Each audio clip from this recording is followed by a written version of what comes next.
Welcome to Man Does Tech, where I solve the problems you didn't even know you had. In this video, I will show you how to open your Nissan Armada hood.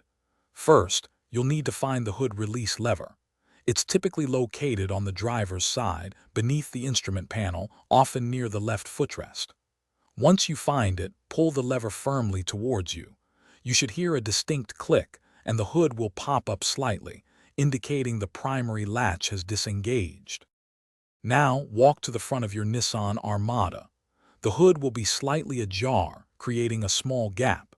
Carefully reach your hand into this gap, directly under the center of the hood. You'll be looking for a small lever or mechanism, which is the secondary safety latch. This latch is designed to prevent the hood from fully opening accidentally while driving, adding an extra layer of security. Once you've located the secondary safety latch, you'll need to manipulate it to fully release the hood. Depending on your Armada model, you will either push this lever to the side, typically to the left, or pull it upward. This action will completely disengage the hood from its locking mechanism.